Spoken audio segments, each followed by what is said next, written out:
बल्दू, तू पूरा बावला है। अरे अपने बड़े भाई को देख, सब उसकी तारीफ करते हैं। हर समय परीक्षा में कितने अच्छे अंक लाता है, और तू तो पूरा भोंदू है रे। किसी काम का नहीं है, दिन भर खेलता रहता है। अजीब हालत है तेरी। नमस्कार। मैंने एक उदाहरण आपके सामने प्रस्तुत किया, मैंने आपको कुछ दिखाया। अब ऐसे ही दूसरा एक उदाहरण मैं यहाँ का आपके सामने प्रस्तुत कर रहा हूँ। उसके बाद मैं इस विषय पर चर्चा करूंगा। मोहन, मोहन, इधर आओ। तुम और राकेश दोनों प्रतियोगिता में गए थे ना? तुम दोनों गए थे ना? क्या हुआ? राकेश पास हो गया और तुम फेल। राकेश ने प्रतियोगिता में द्वितीय पुरस्कार प्राप्त किया। भले वो प्रथम पुरस्कार, फर्स्ट पुरस्कार नहीं प्राप्त कर सका, लेकिन उसने स्कूल का नाम रोशन किया, उसने विद्यालय का नाम रोशन किया। लेकिन तुमने क्या किया? तुम तो कहीं कुछ नहीं कर पाए, स्कूल का नाम डूबो गया है। इसके बाद तुम कभी किसी कंपटीशन में भाग नहीं लोगे। Is this clear? जाना से अब।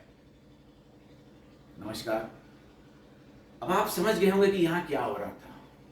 यहाँ एक माता अपने बेटे को डांट रही थी, या एक पिता अपने पुत्र को डांट रहा था। उधर दूसरी तरफ एक शिक्षक अपने किसी एक विद्यार्थी को डांट रहा था, क्योंकि वो प्रतियोगिता में पास नहीं हो पाया, प्रतियोगिता में सफल नहीं हो पाया। और इधर माँ डांट रही थी। तो क्या किया, हो क्या रहा था? ये इसको कहते हैं कंपेयरिंग, तुलना। तुलना यानी तौलना। हम किसी को तौलते हैं, दो व्यक्तियों को तौलते हैं, दो बच्चों को तौलते हैं, दो लोगों को तौलते हैं, तो तुलना करते हैं।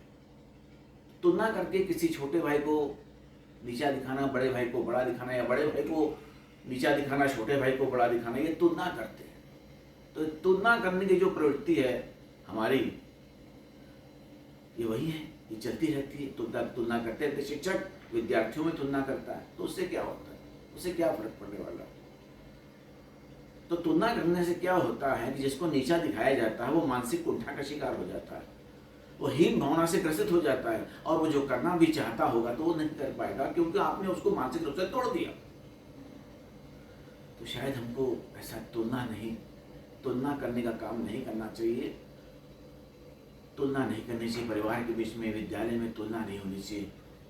हर एक की अपनी एक योग्यता होती है, काबिलियत होती है। ये इस कुदरत ने, भगवान ने हमारी पांचों उंगलियों को बराबर नहीं बनाया है। हर उंगली का अपना एक अलग काम है। जो काम ये कर सकती है, ये नहीं कर सकती। अब ये सारी उंगलियों में सबसे बड़ी उंगली होती है मध्यमा, यानी बीच की उंगली। लेकिन अब उससे दिखने में ये छोटी होती है, इसको बोलते हैं इंडेक्स यानी तर्जनी। लेकिन ये जो इसका काम है वो शायद मध्यमा नहीं कर सकती। वैसे अंगूठे का अपना अलग काम होता है। वैसे सबसे छोटी उंगली ये कनिष्ठा इसको बोलते हैं, छोटी उंगली इसको बोलते हैं सामान्य भाषा में।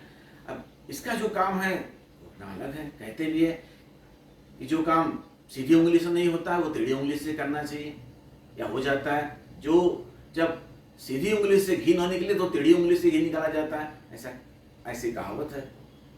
तो इसका भी अपना अलग काम है। वैसे ही हर इंसान का एक अपना अलग महत्व है। हर इंसान की अपनी एक अलग काबिलियत है, अपनी एक अलग प्रतिभा है, अपनी एक अलग योग्यता है।